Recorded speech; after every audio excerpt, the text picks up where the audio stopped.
साथियों नमस्कार, मैं हूं नीरज पटेल और आप देख रहे हैं नेशन जनमत। अगर किसी ने राम, ठाकुर और ब्राह्मण के बारे में एक शब्द भी कहा तो 2 मिनट नहीं लगेंगे, सभा को तहस नहस कर दूंगा। ये शब्द किसी गुंडे मवाली या माफिया के नहीं बल्कि ठाकुर समाज से आने वाले एक युवक के हैं। अब सवाल यह बनता है कि उसको युवक भी तो कहा जा सकता था, क्या जरूरी है कि यह बताया जाए कि वो ठाकुर समाज का है। दरअसल अगर वो युवक ठाकुर समाज का ना होता तो शायद उसके अंदर जाति का वर्चस्व, जाति का घमंड इस कदर हावी ना होता कि एक कार्यक्रम में घुस करके माइक छीनता है, उसके बाद सैकड़ों लोगों की मौजूदगी में यह धमकी भी देता है। भाई साहब, अगर राम, ठाकुर, पंडित इनके विषय में कोई बुराई हुई, ये सभा भी 2 मिनट और लगेंगे। अच्छे से बात समझ, बाकी और कुछ नहीं। राम के विषय में कोई बुराई नहीं। अब पूरी घटना विस्तार से समझ लीजिए। कानपुर नगर जिले में नरवल थाना क्षेत्र अंतर्गत एक गांव पड़ता है मंधना पाली। इस गांव के रहने वाले आचार्य सीताराम बौद्ध देश की प्रथम शिक्षिका सावित्रीबाई फूले और उनकी सहयोगी फातिमा शेख की जयंती के उपलक्ष्य में हर साल एक कार्यक्रम आयोजित करते हैं। इस साल यही कार्यक्रम 14 जनवरी को आयोजित किया जा रहा था, जिसमें दर्जनों गरीब वर्ग के लोगों को रजाई वितरण का आयोजन किया गया था। इस वीडियो में सीताराम बौद्ध दिखाई दे रहे हैं। उनके पीछे स्पष्ट तौर पर देखा जा सकता है कि रजाइयां रखी हुई हैं वितरण करने के लिए।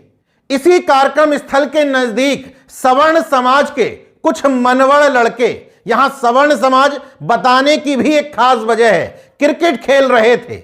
जब कार्यक्रम आयोजकों ने मना किया कि आपकी बॉल यहां किसी को लग सकती है तो लड़के नहीं माने क्योंकि मनवड़ थे। इसके बाद जब कार्यक्रम में ही किसी वक्ता ने कहा कि मंदिरों से ज्यादा बच्चों को विद्यालयों की जरूरत है और मंदिर से कुछ खास वर्ग की रोजी रोटी चलती है, आपको बिना मेहनत और बिना शिक्षा के कुछ नहीं मिल सकता।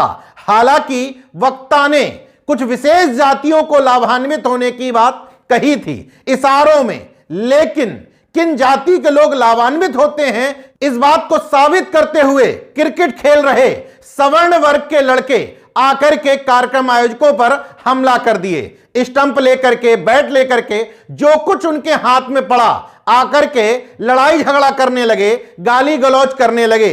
वीडियो में स्पष्ट तौर पर देखा जा सकता है। उन्हीं में एक अति मनवड़ लड़का है सूरज ठाकुर, गया माइक छुड़ाया, माइक से धमकी देते हुए शब्दों में स्पष्ट तौर पर बोला कि अगर राम, ब्राह्मण और ठाकुर के बारे में किसी ने भी कुछ कहा तो 2 मिनट नहीं लगेंगे कार्यक्रम खत्म करने में। सवाल ये उठता है कि लड़के ने बेहद जागरूक करने वाली बात कही। इस कॉम्बिनेशन को समझिए, आपको सारा माजरा समझ में आ जाएगा। राम, ठाकुर और ब्राह्मण, उसने ये कॉम्बिनेशन बनाया है। प्लस इन लड़कों को इस बात के लिए भी धन्यवाद दूंगा कि वक्ता ने इशारों में कहा था कि कुछ विशेष वर्ग के लोग लाभान्वित होते हैं, लेकिन इन लड़कों ने आकर के साबित कर दिया कि किस जाति के, किस वर्ग के लोग लाभान्वित होते हैं। समाज में जागरूकता बढ़ाने के लिए मैं इन लड़कों को धन्यवाद देता हूं कि अभी तक जो बात भाषणों में यानी कि थ्योरी में समझाई जा रही थी, वही बात इन लड़कों ने खुद सामने आकर के प्रैक्टिकली समझा दी है कि एक धर्म और भव्य मंदिर निर्माण से किस जाति वर्ग के लोग सीधे तौर पर लाभान्वित हो रहे हैं। हालांकि मुझे कन्फर्म था कि इस मामले में एफआईआर दर्ज करने की हिम्मत किसी में नहीं, फिर भी पुष्टि के लिए मैंने सीताराम बौद्ध जी से कन्फर्म किया। उन्होंने बताया कि नरवल थाने में लिखित रूप से शिकायत भिजवा दी गई थी, लेकिन अभी तक इस मामले पर कोई एक्शन नहीं लिया गया, नहीं लिया जाएगा, क्योंकि ये लड़के जो भी कर रहे थे राम राज्य में सब कुछ जायज है। जरा सोच करके देखिए कि अगर इस पूरे घटनाक्रम में जाति का एंगल नहीं होता तो पिछड़े और दलित वर्ग के बच्चे अगर कहीं खेल रहे होते, वहां सैकड़ों की तादाद में लोग कोई सभा कर रहे होते, तो भी शायद उनकी यह हिम्मत नहीं पड़ती कि वहां जाकर के इस तरीके से कार्यक्रम में व्यवधान उत्पन्न करें।